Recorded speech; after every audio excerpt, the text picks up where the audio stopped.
Hello YouTube, this is Lucid Oliver here today with another video, and today we're actually going to be talking about some more Kenshi lore, guys. Some Kenshi lore. So out of all the Kenshi videos I've ever made in my life, I've never talked about the First Empire that much. And it's funny because I have multiple videos on Catlon, Tin Fist, Second Empire, Scorchlanders, Shek, even Bugmaster to an extent, but I've never really talked about the First Empire that much. So today we're going to do a little bit of a lore dive and a little bit into the theory realm because, of course, with the First Empire, since it being such a long time ago, we do not have any idea who the fuck they are. But if you guys do end up enjoying this video, remember to leave a like, subscribe, do all that fun stuff, and also have a Discord down in the description in a link. So without further ado, let's get into it. So first, let's start with who the First Empire was.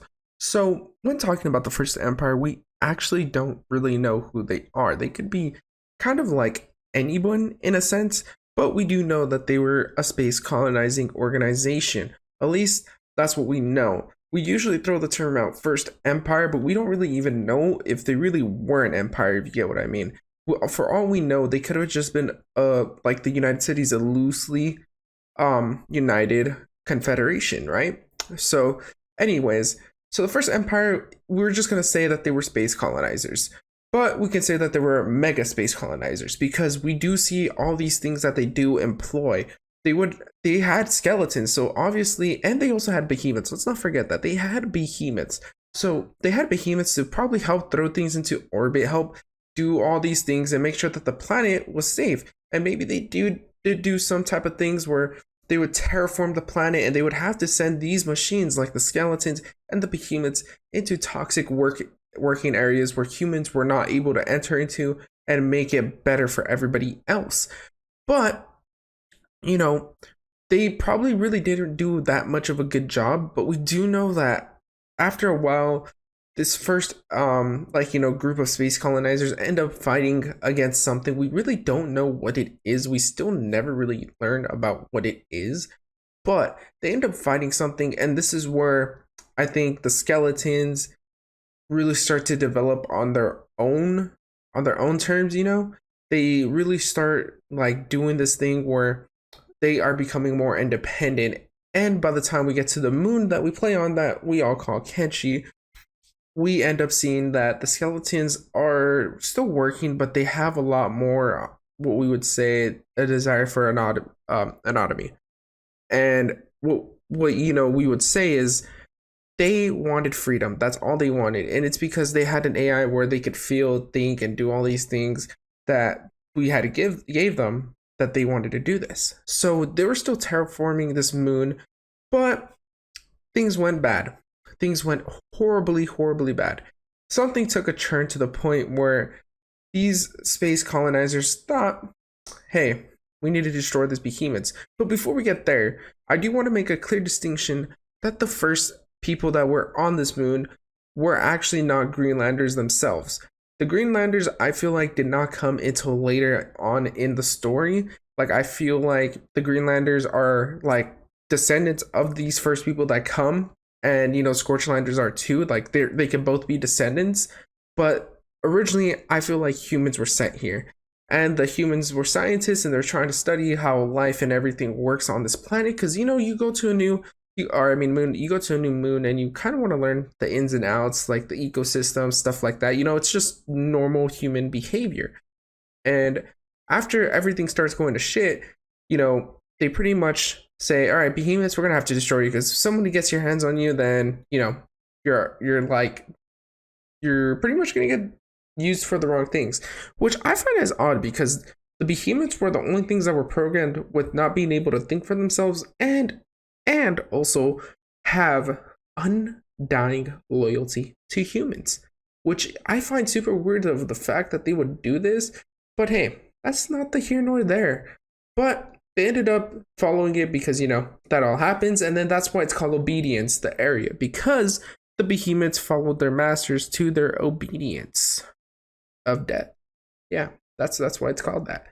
But this caused a lot of wrong.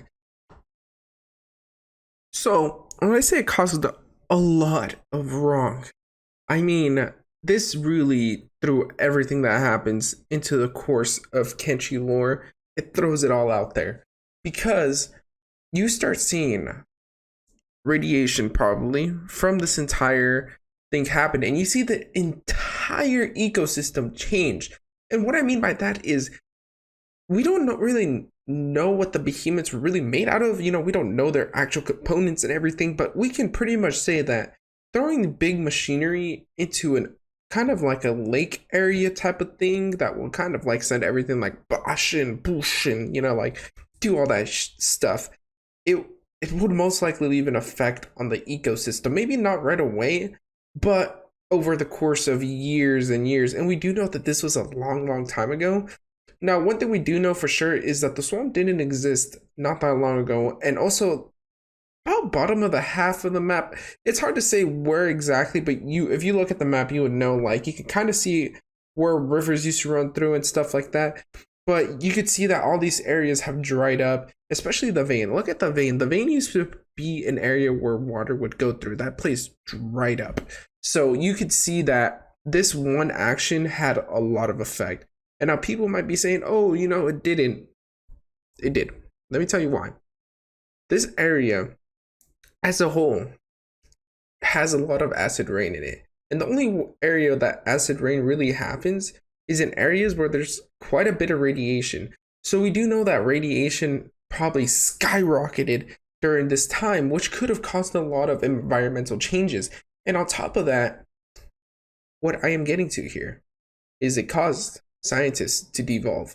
And what I mean by that is we don't really know what race the cannibals are. The cannibals are a race of their own. They're not Greenlanders and they're not Scorchlanders. They're a race of their own. They the very like weak ones, I think, is just due to deformations in their actual anatomy and stuff like that because of the radiation. The radiation affects your genes and everything. In case you guys don't know, radiation can cause deformities and it really affects your genes and it can cause cancers and stuff like that. So it's not far to fetch to say that these scientists' brains became rot.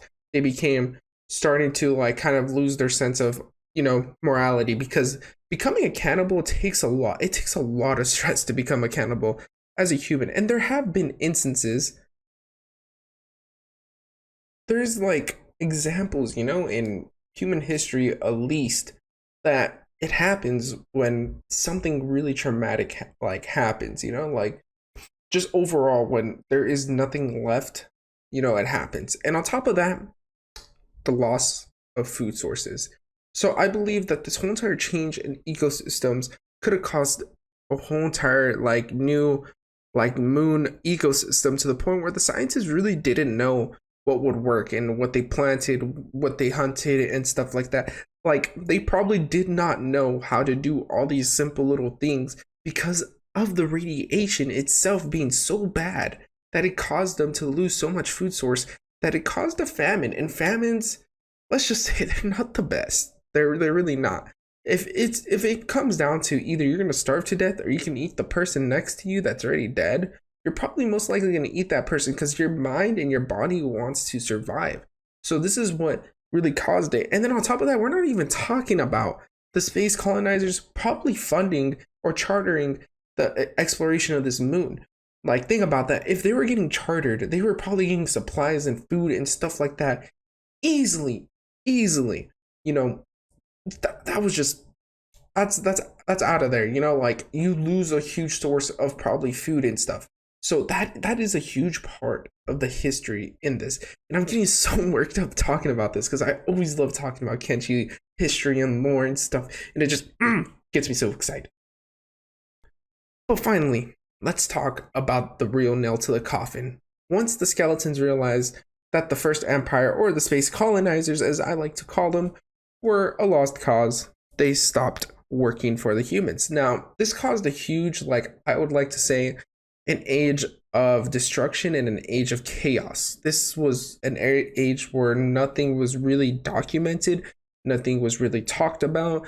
We do know that these sciences developed into cannibalisms. I gave you my reasons why they actually did, And also, you start seeing Greenlanders, Scorchlanders start appearing, and I think the Scorchlanders are just evolutionary forms of the first humans that came and they got used to the sun in the desert area. And on top of that, I think the Greenlanders are just regular humans that probably just became accustomed to, the planet or the moon, I mean, that we play on. So, yeah, I mean, skeletons that stopped working for the humans is really what put the nail in the coffin. And also, if you really don't, if we really want to get into specifics of it, all the things that we know about skeletons are given to us by the skeletons themselves. And skeletons themselves aren't really, I would say, trustworthy. They keep a lot hidden. They don't like talk about the history or anything. And I have talked about skeleton memory being kind of, being not true. I don't think the skeleton has to reset to, keep living normally. I mean, we can look at Tin Fist, we can look at some other skeletons in the game that my mind is just blanking on their names. But I think these skeletons knew that horrible things happened, and you can see Catlon has a personal vendetta with humans because humans took away the only power he had in life, and I think that's what really causes his hate for humans. But the first empire falling came through a bunch of catastrophic events happening one after another after another after another, which really details what happens to a civilization over time is that they just start to fall apart because they cannot recover from so many problems at once. And that's probably what these space colonizers had, all these problems, and it's a trickle down effect. And the fall of the first empire really just happens over a long period of time is what I like to believe. But hopefully you guys did enjoy. Remember to leave a like, subscribe, do all that fun stuff, and I'll be back with more consistent Kenshi content. I've just been super busy. I just moved out of where I used to live for like 18 years, so please bear with me, guys. Hopefully y'all have a nice week. I'll see you all later.